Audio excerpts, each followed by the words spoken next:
Hello everyone, welcome to my next generation classes.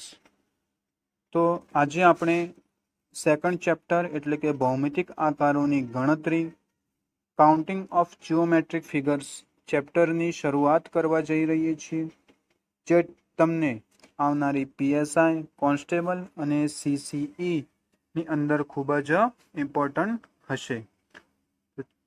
ચાલો આપણે start કરી લઈએ. આ પ્રકરણમાં ભૌમિતિક આકારોવાળી આકૃતિઓ પ્રશ્ન સ્વરૂપે આપેલી હોય છે. આ આપેલ આકૃતિ પરથી તેમની અંદર કેટલી સંખ્યામાં ભૌમિતિક આકૃતિઓ બને છે તેની ગણતરી કરવામાં આવે છે. એટલે કે ભૌમિતિક આકારોની ગણતરી નીચે મુજબના પ્રકારોમાં વહેંચવામાં આવે છે. કયા કયા મુજબના પ્રકાર જોવા મળશે આપણને? એક તો ત્રિકોણ આકારના, ચોરસ આકારના અને લંબચોરસ આકારના. આ ત્રણ પ્રકારના આકાર જે છે એ આપણને જોવા મળશે.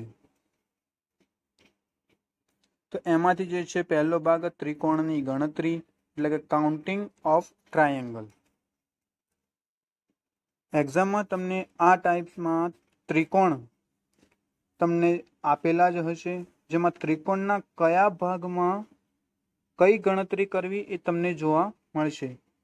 સપોઝ જે આ ત્રિકોણ જે છે એની અંદર એક ત્રિકોણ છે, આની અંદર તો તમે ડાયરેક્ટ ત્રિકોણની ગણતરી કરી શકો છો, પણ જ્યારે પણ સેકન્ડ નંબરનો જે ત્રિકોણ જે છે એની અંદર કઈ રીતે ભાગ કરવું, તો ત્રિકોણ જ્યારે પણ આ ટાઈપમાં જોવા મળે છે એની અંદર જો આ ટાઈપ હોય તો આપણને ત્રિકોણ નંબર 1 અને 2 ઠીક છે ખાનાને ગણી દેવા, અને આ જે ખાના જે છે એમને શું કરી દેવાનું? પ્લસ કરી દેવાનું, અને જે જવાબ આવે એ તેમના કુલ ત્રિકોણ તરીકે ઓળખવામાં આવે છે.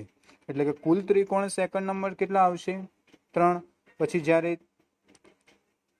ત્રીજા ફિગર્સની અંદર કેટલા જોવા મળે છે? 1 + 2 + 3 = કુલ ત્રિકોણ કેવા જોવા મળે છે? 6. તેવી જ રીતે ત્રીજાની અંદર 1 + 2 + 3 + 4 = 10. તેના પછી 1 + 2 + 3 + 4 + 5 = 15.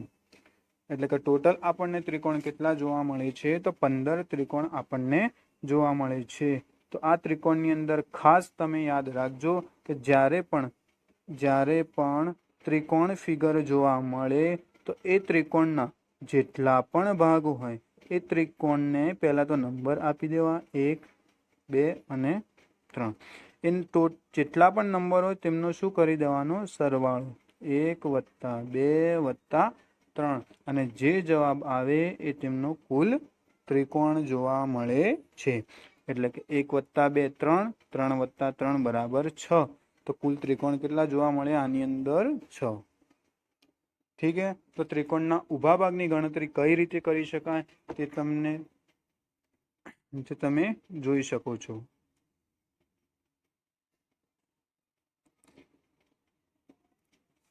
તેવી જ રીતે ત્રિકોણના આડા ભાગની ગણતરી. જ્યારે પણ ત્રિકોણના આડા ભાગની ગણતરી આવે ત્યારે જેવી ઊભા ભાગની ગણતરી કરતા તેનાથી થોડું ઉલટું, એટલે કે આડા ભાગની ગણતરી કરવા માટે ત્રિકોણના પાયાની ગણતરી 1 થી શરૂ કરીને ક્રમશઃ છેલ્લા પાયા સુધી કરવી. જેટલા પાયા થશે તેટલા કુલ ત્રિકોણની સંખ્યા થશે. તો નંબર 1 ત્રિકોણની અંદર અહીં ત્રિકોણનો એક જ પાયો છે, તેથી અહીં કુલ એક જ, આની અંદર તો એક જ આવશે. ઠીક છે. નંબર 2, અહીં ત્રિકોણના 2 પાયા બને છે. 2 પાયા એટલે કે જ્યારે પણ ત્રિકોણ આવે આડા ભાગની ગણતરી આવે તો તેવી જ રીતે જેવી રીતે ઊભા ભાગની ગણતરી કરતા તેવી જ રીતે આડા ભાગની ગણતરી કરવી. એટલે કે 1 + 2 એટલે કુલ 2 ત્રિકોણ, આની અંદર 2 ત્રિકોણ બને. હવે ત્રિકોણના 3 પાયા બને, 1, 2 અને 3. તો તેથી અહીં ત્રિકોણ કેટલા બને? 3 ઊભા ભાગ આવે તો 3 જોવા મળે. તેવી જ રીતે જો 4 પાયા બને, 1, 2, 3, 4, 4 પાયા બને તો કેટલા ત્રિકોણ બને? 4. ઠીક છે. તેવી જ રીતે જો ત્રિકોણમાં 5 આડા ભાગ હોય 1 2 3 4 1 2 3 4 અને 5, જો 5 આડા ભાગની ગણતરી કરવી હોય તો જેટલા આડા ભાગ હોય જેટલા પણ ભાગ હોય એ ભાગના કુલ ત્રિકોણ તરીકે ઓળખવામાં આવે છે. ઠીક હે.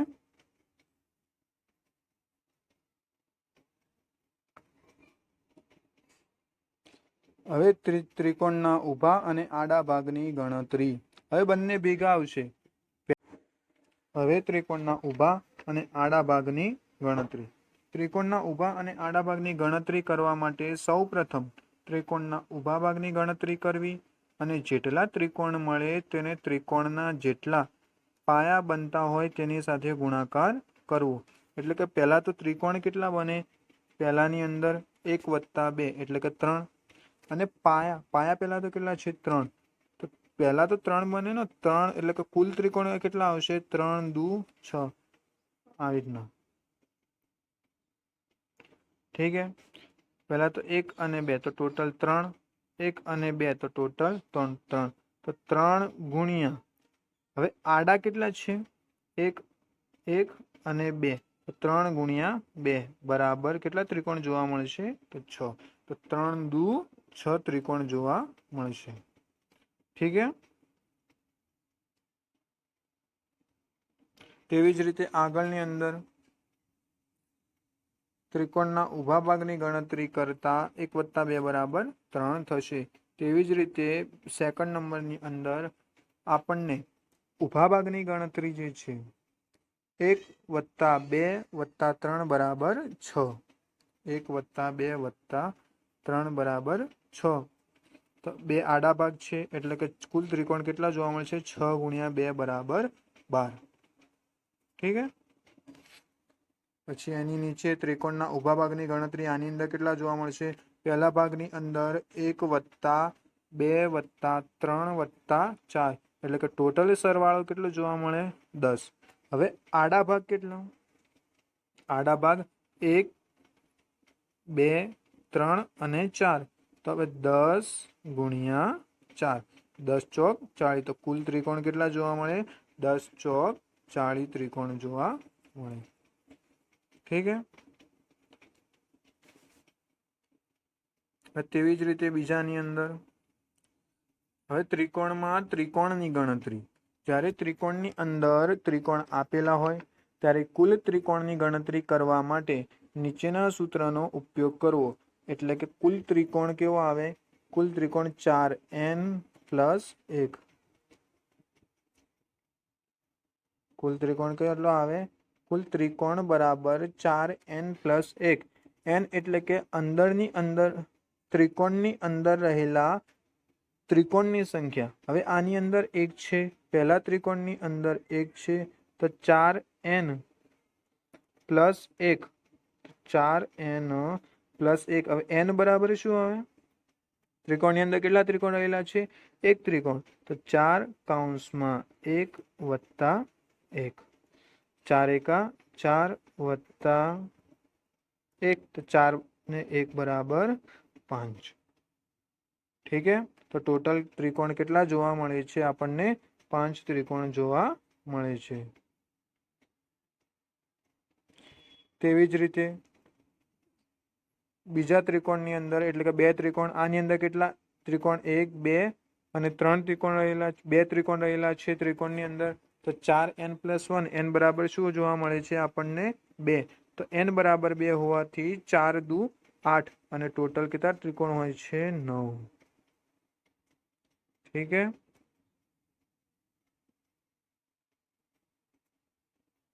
ત્રિકોણમાં સમાંતર ત્રિકોણની ગણતરી કઈ રીતે કરવી?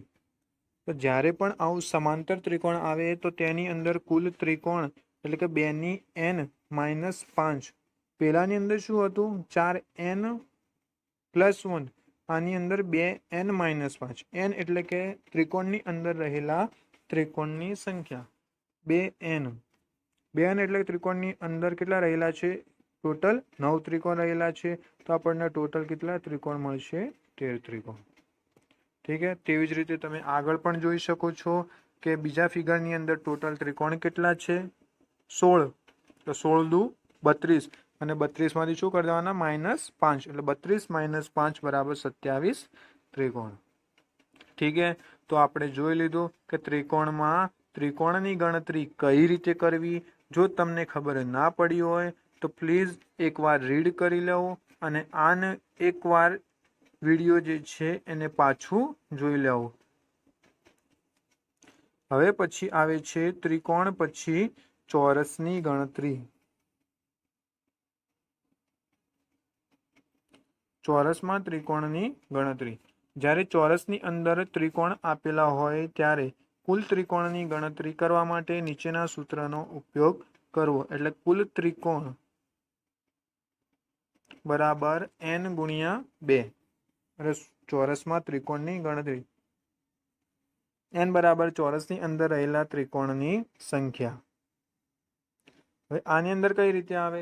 ચોરસમાં ત્રિકોણની ગણતરી જે સૌથી વધારે હોય, જે ત્રિકોણ સૌથી વધારે હોય એનાથી n ગુણ્યા 2 એટલે કે એનાથી 2 વડે ગુણી લેવું અને જે જવાબ આવે એ કુલ ત્રિકોણ. તો પહેલાની અંદર તમે જોઈ શકો છો કે 4 આવે છે અને એ 4 એટલે કે 4 ગુણ્યા 2 બરાબર 8. આની અંદર ટોટલ કેટલા છે? 1 2 3 4 5 અને 6. ટોટલ 6 ત્રિકોણ અને 6 ને હવે કેટલા વડે ગુણવાના? 2 વડે. તો 6 દુ 12 ત્રિકોણ. હવે આની અંદર 1 2 3 4 5 6 7 અને 8. હવે આને કેટલા વડે ગુણવાના? 8 ગુણ્યા 2. 8 દુ 16. ઠીક છે.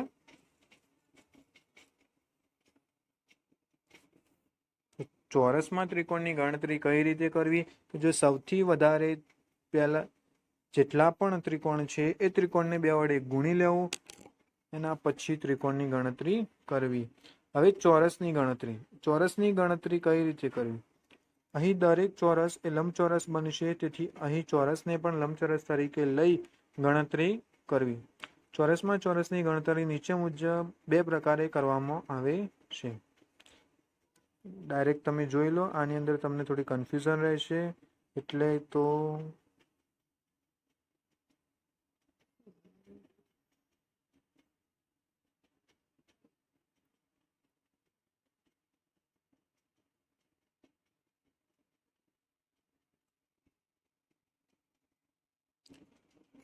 ચોરસની ગણતરી કઈ રીતે કરવી? તો પહેલા જેટલા પણ ચોરસ છે એ ચોરસને આડા ખાના જેટલા પણ છે એ આડા ખાનાને ગુણી લેવા. ઠીક છે. એટલે કે 1 2 અને 3 અને 1 2 અને 3. એટલે કે પહેલાની અંદર કેટલા હતા? તો 3. તો 3 ગુણ્યા, હવે આ બાજુ ખાના કેટલા હતા? 3. તો 3 ગુણ્યા 3 બરાબર 9. હવે આની અંદર 1 અને 2. હવે આની પણ 2 એટલે કે 2 ગુણ્યા 2 બરાબર 4. અને છેલ્લા કેટલા છે? 1 એટલે કે 1. હવે બધાનું શું કરી દેવાનું?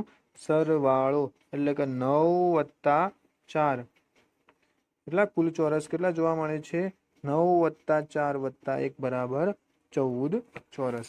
તેવી જ રીતે બીજાની અંદર તમે જોઈ શકો છો કે આડા ખાના ગુણ્યા ઊભા ખાના. એટલે કે પહેલાની અંદર 16, બીજાની અંદર 9, ત્રીસરાની અંદર 4 અને ચોથાની અંદર 1. બધાનું શું કરી દેવાનું? સરવાળો. અને જે જવાબ આવે એની અંદર કુલ ચોરસ તરીકે જોવા. તેવી જ રીતે તમે જોઈ શકો છો બીજા ચોરસની અંદર, જેમાં કુલ ચોરસ 30 જોવા મળે છે. હવે છે અસમાન અરોળ સ્તંભ. અસમાન હરોળ સ્તંભ. અસમાન હરોળ સ્તંભમાં જ્યારે ચોરસની અંદર ચોરસ આપેલા હોય અને અસમાન હરોળ અને સ્તંભ હોય ત્યારે નીચે મુજબ કુલ ચોરસની સંખ્યા થશે. એટલે કે આ બાજુ જે છે 3 હોય છે અને ઊભા ખાનામાં 2 હોય છે. તો 3 દુ બરાબર 6. પછી આ બાજુ 2 એટલે કે 2 એકા 2. એટલે કે કુલ ચોરસ જે છે આ બંનેનો સરવાળો. એટલે કે કુલ ચોરસ આપણને 6 + 2 બરાબર 8 જોવા મળે છે. ઠીક છે. તેવી જ રીતે બીજા ચોરસની અંદર કુલ ચોરસ કેટલા જોવા મળે છે? એક તો આવે છે આડી લાઈનની અંદર 4 અને ઊભા લાઈનની અંદર 3 ખાના છે, એટલે કે 4 તરી 12. પછી બીજા ખાનાની અંદર 1, 2 અને 3, જ્યારે આડા ખાનાની અંદર 3 અને ઊભા ખાનાની અંદર 2, એટલે કે 3 દુ 6. પછી આવે છે 2, એટલે કે 2 એકા 2. તો કુલ ચોરસ કેટલા આવશે? 4, 12 વત્તા 6 વત્તા 2 બરાબર 20. ઠીક છે. ચોરસની ગણતરી આવી રીતે કરી શકાય છે. સિમ્પલ જ યાદ રાખજો કે જ્યારે પણ ચોરસ આવે તો ચોરસની ગણતરી આપણે તેમના આડા ખાના અને ઊભા ખાનાની તરીકે દર્શાવી શકાય છે. કઈ રીતે? એકવાર ફેર સમજી લો કે આ લાઈનની આડી લાઈનની અંદર 1, 2 અને 3, પછી 2, 3. તો આ બંનેનો ગુણાકાર એટલે કે 3 ગુણ્યા 3 બરાબર કેટલા આવે છે? 9. પછી આ બાજુ 1 અને આ બાજુ 2, આ બાજુ 1, આ બાજુ 2. ઠીક છે, આ બાજુ 2. તો 2 ગુણ્યા 2 બરાબર 4, એટલે કે 9 વત્તા 4. પછી હવે કેટલો ખાનો વધે? 1, એટલે કે 9 વત્તા 4 વત્તા 1 બરાબર 14. ઠીક છે. આમ ચોરસની ગણતરી આપણે સરળતાથી કરી શકીએ છીએ.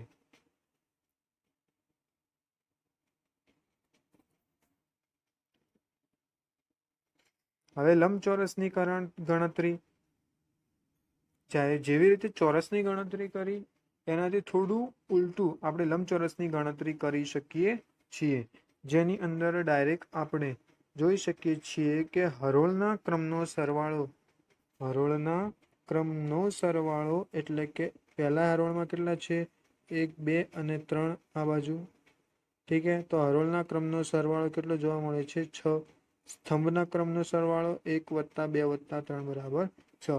હવે જે જવાબ આવે એ બંનેનો શું કરી દેવાનો? ગુણાકાર. 6 ગુણ્યા 6 બરાબર 36.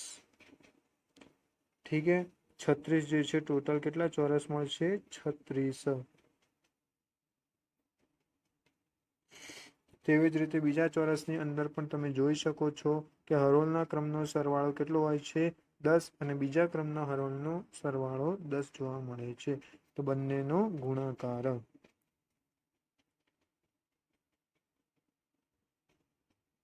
એક લંબચોરસ છે, એના આડા ખાના પછી ઊભા ખાના. તેવી રીતે 1, 2, 3 અને 4. ઉપર કેટલા છે? 4. આ બાજુ 1, 2, એટલે કે 1 વત્તા 2 વત્તા 3 વત્તા 4, એટલે ટોટલ કેટલા આવશે? 10. અને નીચે 1 વત્તા 2 વત્તા 3, 6, એટલે કે 10 ગુણ્યા 6. તો બરાબર ટોટલ કેટલા લંબચોરસ છે? તો 60 લંબચોરસ જોવા મળશે.